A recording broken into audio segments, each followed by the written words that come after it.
可以开始喽。好，请问主任最喜欢的运动是什么？目前最喜欢的运动是网球。以前在10年前以前喜欢打篮球，可是打篮球因为会跟他接触，容易受伤，所以后来30几岁以后才开始学习打网球。所以目前主要运动当然是打网球，那还有其他的吗？其他的没有了。主要还有之前还有骑脚踏车的，不过现在比较少骑，主要是去打网球当做运动。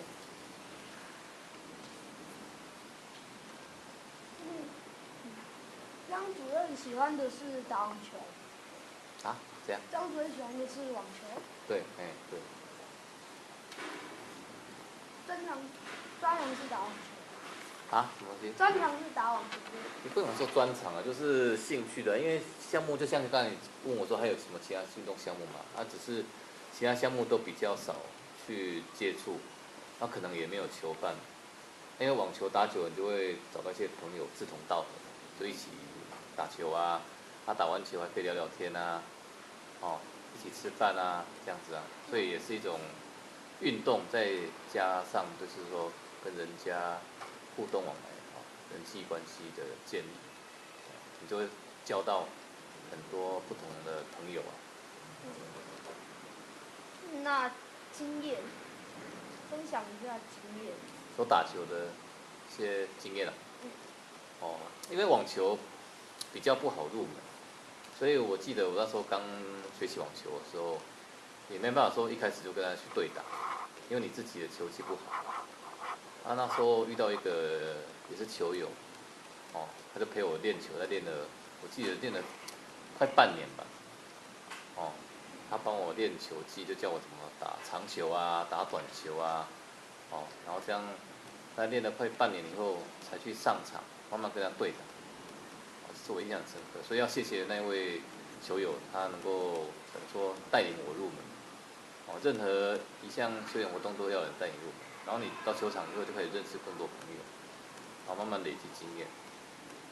那接下来第二个深刻就是说，你一开始可能固定在一个球场打球，跟你打的可能大概就固定的10个左右吧。像以前主任是刚开始在大华国小的网球场开始打，那时候来这个球场打球大概有10个左右。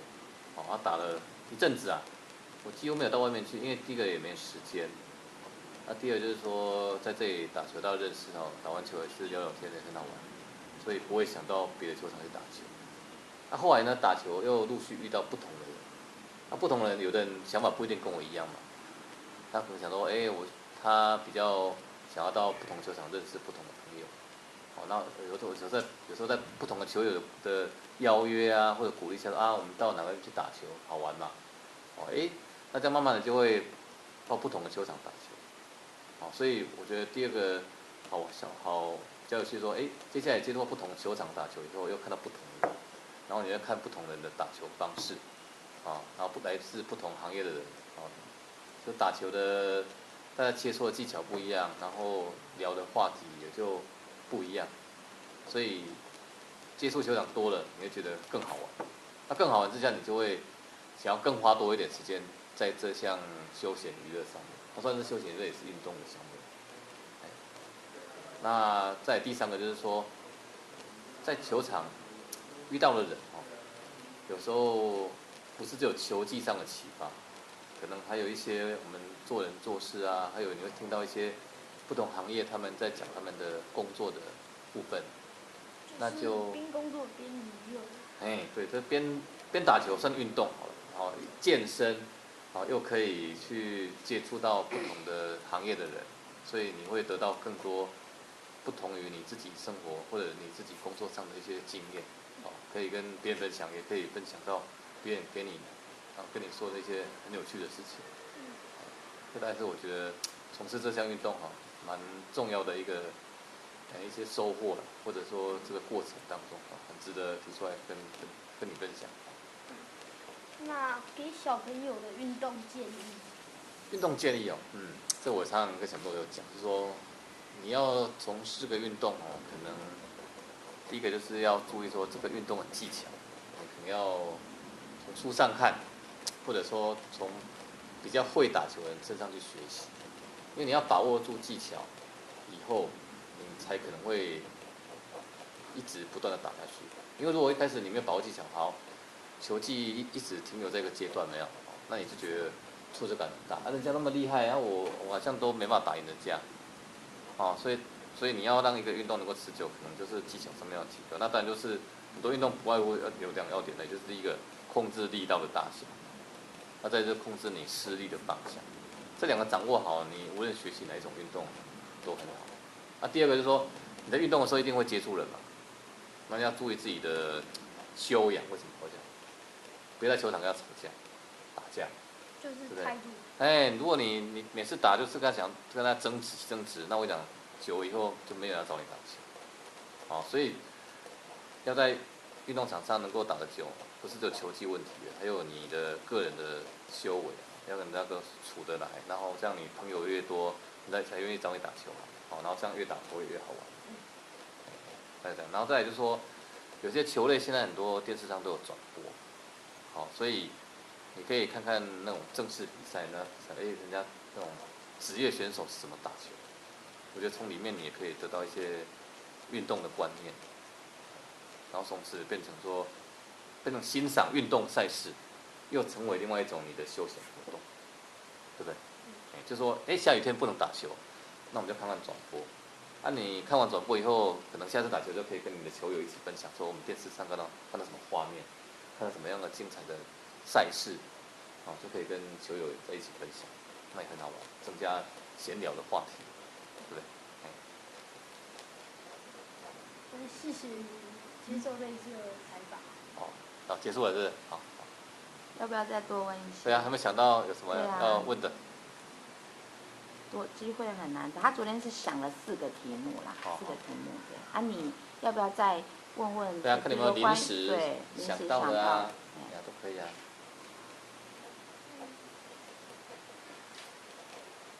那您大多在看什么运动赛事？因为本身喜欢打网球，所以我会看网球的转播为主。其他其实球类现在都有在转播。像都打棒球啊、职棒啊，偶尔看一下，或者打羽球啊，羽球有很多赛事啊，排球啊，对，还有我们这边没有一些冬奥比赛项目溜冰啊，那些其实在电视上都有在转播就比如赛车也是一种运动性赛考验你的反应力，对不对？这些其实都可以交替看，但是总是有一些你比较喜欢集中在某一些节目上，一定的。所以不一定，反正有空就多看一些不同的资讯。那您以前为何喜欢上篮球？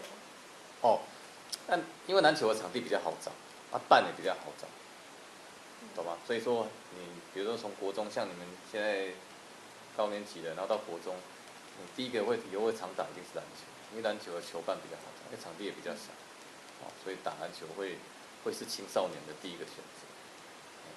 而且比较激烈，但是因为有的运动比较容易上手，就是说学习像篮球，你只要即使不会运球，你如果投准，人家就像你说在外面挡着，就会把球射进去的嘛，那你也有成就感嘛，对不对？因为我不会跑，我知道我就负责射了。可是有运动项目就要靠你自己，像打羽球啊，对，你自己打不好就，球没办法打给对方，对方打给你，你没办法接，是不是？所以有些球类是要跟你打的人互相配合。那这种东西就可能要技巧多一点，打排球是一样，对不对？你跟对方打来打去，但是你打过去，对方接不到。羽球也是啊，那2个都在捡球，是不是？所以很多项目就是一定都从捡球开始，那慢慢的你有兴趣再坚持下去那有的人天分比较好的，就是手眼或者身体的协调能力比较好的，他就会学得比较快。所以运动我觉得跟你的读书的能力可能都有一些天赋的关系，所以我们讲说人不代表说你会读书，会考试考100分，你就什么都强。相对有的人运动可能他是100分，但是考试他可能普通的也60分。那另外一个运动100分，就相反了，比如他可能运动不好，运动很好，一个运动很差，但是你觉得说，到底哪一个是比较好？那就不一定了，对不对？所以，一个人应该是除了读书以外哈，要培养运动休闲乐趣，应该是很重要。在喜欢篮球之前，还有喜欢什么？羽球也有打过，羽球也蛮好玩的。哎呀，保龄球也打过，这些都是不同的项目。最好的，那打网球时最好的成绩？这个没有成，因为我们不是职业选手，我们是打好玩，但有时候会参加一些，球场的比赛嘛。不过那个都是怎么讲，娱乐比较多了。哎呀，因为不是职业选手，不会说比成绩，那不大一样。所以你要不要问问，就是张主任可以建议小朋友，就是运动项目的选择，还有就是运动时候要注意的一些事情。好。那建议给小朋友的运动项目，还有运动项目，还有运动时要注意。运动时要注意。小朋友的运动哦，就我觉得可以啊，因为球可能场地蛮重要的，你要找一个你有场地去玩这个球。比如说你想很喜欢打羽毛球，举个例子啊，可是你不能在操场上挥拍啊，因为风太大不能打，对不对？所以你要看你住家附近它有什么场地，那你就去从事那项运动，慢慢练习啊。因为你一样通以后，那你要再学其他运动，其实是比较快。哦，所以你刚才提到第二点说，运动上怎么去加强运动教育的建议，就是说，你要怎么讲？先衡量自己的能力的，说，我不适合跑步，我跑步很容易喘，哦，那你可能就觉得，从事比较没那么动态、没有那么喘的运动开始。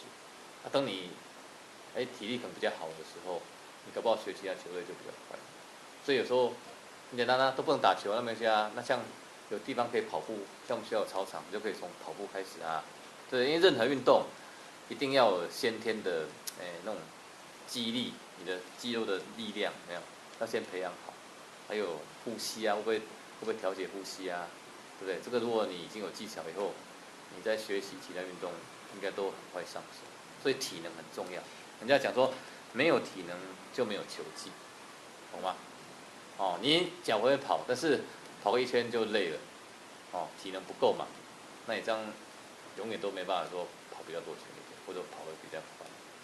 所以从事任何运动，要把运动精进到说，我觉得我运动还比大多数人都厉害的时候，可能体能是很重要的。锻炼体能方法就很多种，就不受限了，对不对？在家里仰卧起坐也可以锻体能啊，不一定要去打球啊。所以如果说觉得自己体能不够，我觉得可以看电视教学啊，然后讲做什么运动，仰卧起坐啊，或者伏地挺身啊，或者举哑铃啊，对不对？都可以锻炼你的肌力。很上。运动要注意的事情。运动要注意的事情。这个应该体育课你们都上过了，是不是？我说第一个暖身，对不对？你要先暖身，然后慢慢的运动强度慢慢增强，而不是一下子就非常用力，那你的肌肉骨骼就容易受伤。所以运动第一个项目就是说，第一个也要暖身，那第二个运动之间要注意安全，危险的动作我们做不到了，那你要考量自己的能力，不要去从事这种危险的动作，搞不好一下来你的脚就断掉了，对不对？那在运动完以后，可能要做一个伸展操的部分，就是你肌肉可能动会很多那个产生的代谢可能排不掉，会让你的肌肉酸痛。如果你在休息之前能够把身体拉一拉，伸展一下，那这样运动伤害会降到最低。那再来就是随着运动量的增加你要考虑到就是说你使用的工具，比如说打网球要网球拍嘛，对不对？那你这个还有鞋子，当你运动量变大的时候，你就要注意到你工具的选择有没有适合你自己。你可能不适合拿着拍子太重了，你硬要拿它打，那你手就容易受伤。或者你的跑步能力可能脚踝的那个耐力就是那先天的它的强度不够，那你又想跑快，那这时候你要考虑到买一双比较好的鞋子来保护脚踝。所以你的运动的工具的那个选择，你就要花一点心思去研究了，这也是一门功夫贵的运动用器材不一定是对你最好，应该说适合的哪一种拍子或者运动器材对你好，你才去买它，而不是说这个贵的一定很好，那就不见得。哦，但这个需要看书去研究，上网查资料，或者根据自己的使用状况跟人家交流啊，问人家说，哎，那这个牌子这个鞋子好不好穿啊？哦，你才去判断说我要不要去购买。这个我觉得是蛮重要的。感谢您接受这个。好，谢谢你的访问。好，写得多哈，你很辛苦写这。